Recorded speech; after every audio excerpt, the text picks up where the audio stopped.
Has your toddler ever had a tantrum in public?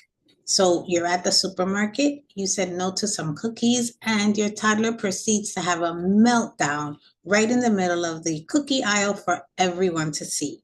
What do you do?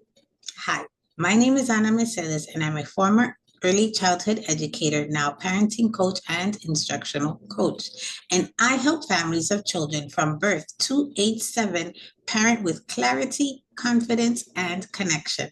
And in today's workshop, I'm going to show you how to handle toddler tantrums in public. Let's get started. So there are a few things you want to understand about toddler tantrums. The first is that they are a form of communication.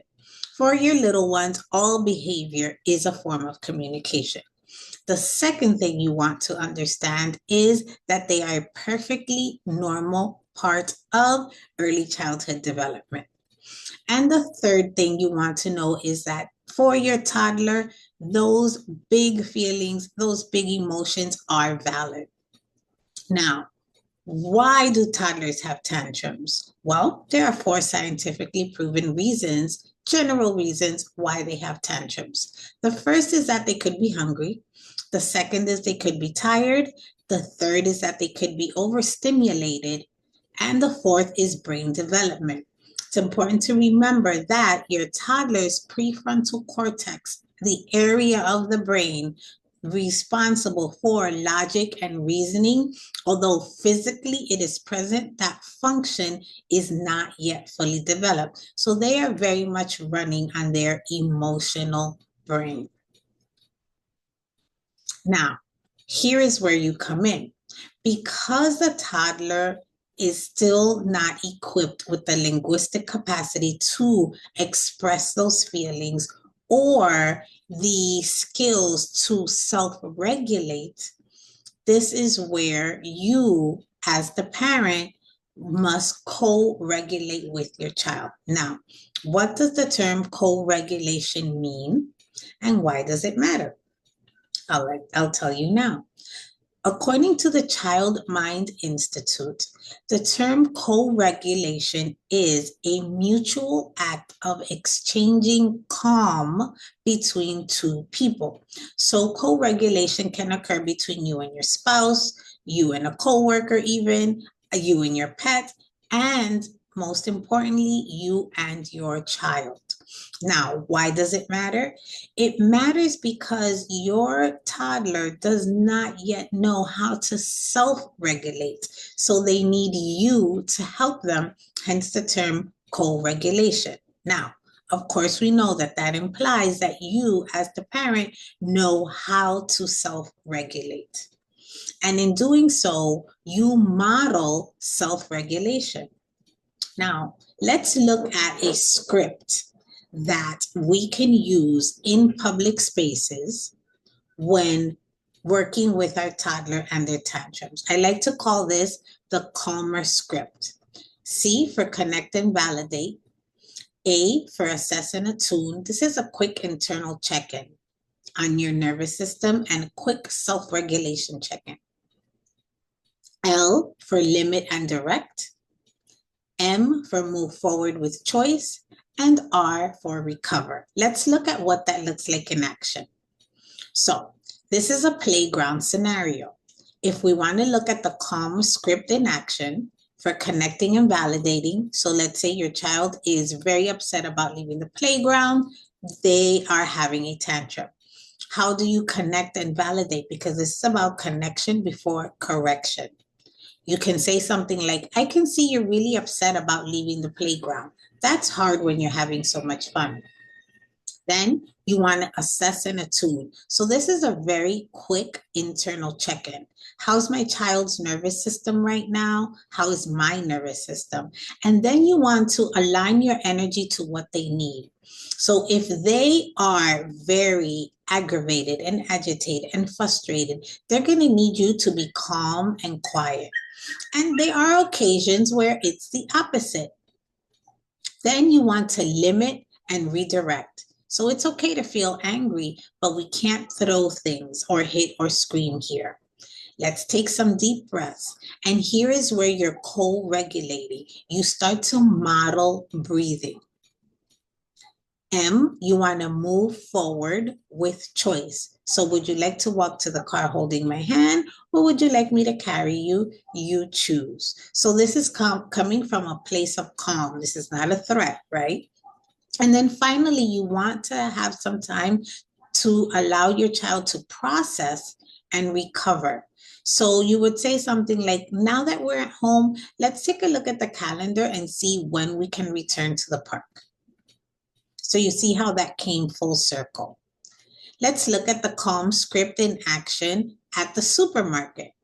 So here's that tantrum about wanting cookies. So I hear you saying you really want those cookies and you're disappointed that you're not getting them today. So again, you're connecting and you're validating your child's feelings. Then you take a quick internal check-in.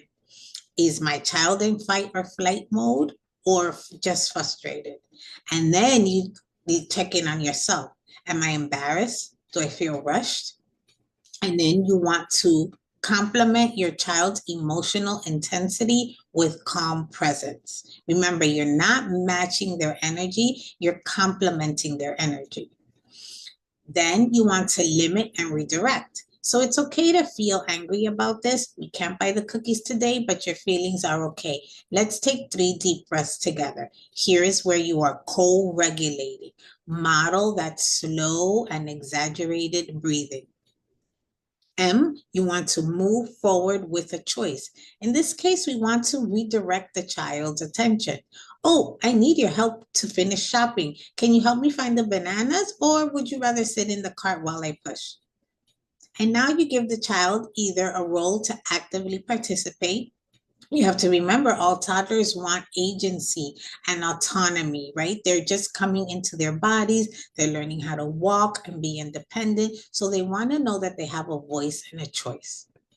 Or riding in the cart can provide them a sense of calm in case they are tired, hungry, or overstimulated.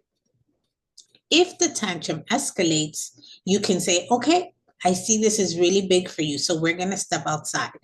At that point, simply set down your groceries, give it to an attendant, take your child outside and move to a quieter area that is safe.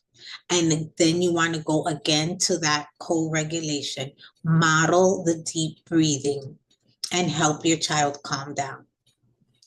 And then you want to recover.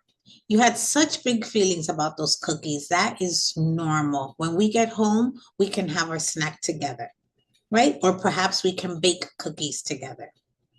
And so here you see the C.A.L.M script in action with that R, which is very important, allowing your child and yourself to recover. All right, you've made it to the end of the workshop. So I want to leave you with some journal prompts to help you work on that second part of the C.A.L.M.R, the A, the assess and attune. So as a journal prompt, think about the following 3 prompts. When my child has a tantrum in public, what is my immediate stress response? Is it fight, flight, fawn, or freeze? Question number 2, think about where did this response originate? When is the first time you really recollect having that sort of response to your child's tantrum, or does it go back deeper?